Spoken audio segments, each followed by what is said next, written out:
Bonjour, je vais vous présenter ce que sont les algorithmes et de quoi ils sont composés.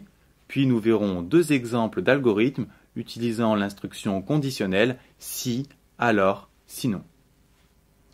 Des algorithmes, vous en faites depuis l'école primaire. En effet, à chaque fois que vous avez fait une opération posée à la main, vous avez effectué un algorithme, puisqu'un algorithme, c'est tout simplement un enchaînement d'opérations répétitives. À l'époque, vous aviez le mauvais rôle, celui d'exécutant.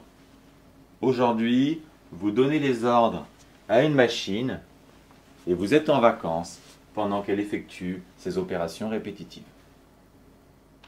Lorsqu'on écrit un algorithme, il faut toujours commencer par spécifier les variables, c'est-à-dire annoncer à la machine quelles variables elle devra utiliser.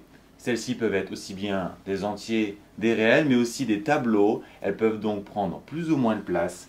Et donc, pour que la machine puisse anticiper la place que prendra l'exécution du programme dans sa mémoire, on spécifie les variables. Vous êtes prêt à donner des ordres, appelés instructions. Nous l'avons vu, le cœur d'un algorithme, ce sont les opérations répétitives. Mais pour donner de l'interactivité à votre programme, il faut aussi qu'il puisse interagir avec l'utilisateur, ainsi que réagir à des situations. Pour permettre à l'utilisateur de saisir des données, vous demanderez à la machine de les lire. Pour faire des choix, vous aurez à disposition si, alors, sinon. Si telle condition est vérifiée, alors tu fais cela, sinon tu fais autre chose. Et pour les opérations répétitives, vous utiliserez des boucles, principalement pour et tant que, dont nous verrons le fonctionnement dans le cours algorithme des suites. En programmation, il est toujours intéressant d'avoir sous le coude des petits programmes très simples afin de tester le langage de votre machine. Ici, le programme est valeur absolue, l'utilisateur doit rentrer une valeur et la machine doit lui renvoyer sa valeur absolue tout simplement. Donc pour cela, vous avez besoin d'une variable qui sera un nombre réel. Vous allez demander à la machine de lire le nombre que l'utilisateur lui a donné.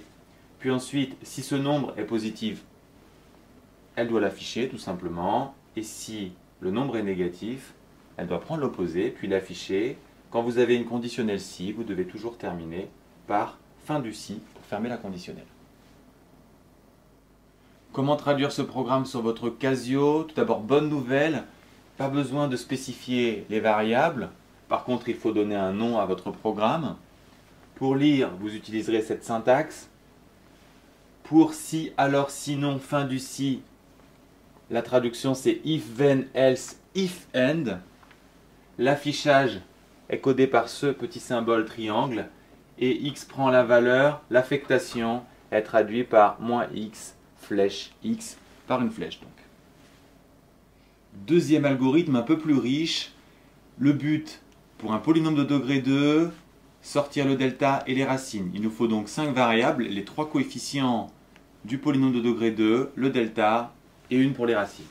On y va, donc les variables on les spécifie, ensuite on demande à l'utilisateur de rentrer A, B, C, on va calculer maintenant le delta, puis l'afficher. Ensuite, première conditionnelle, si D est négatif, affichez pas de racine. Si D égale 0, la racine doit prendre la valeur moins B sur 2A, il faut également l'afficher. Puis ensuite on tombe dans le dernier cas, où il y a 2 racines. N'oubliez pas d'indiquer fin de si pour fermer le premier si et fin de si pour fermer le deuxième si. Notez bien que les conditionnels peuvent être imbriqués les unes dans les autres. Notez également ce qu'on appelle l'indentation, c'est-à-dire qu'on a aligné pour que le programme soit lisible. En voici la traduction sur votre calculatrice, traduction que vous pouvez très facilement retrouver avec les exemples précédents.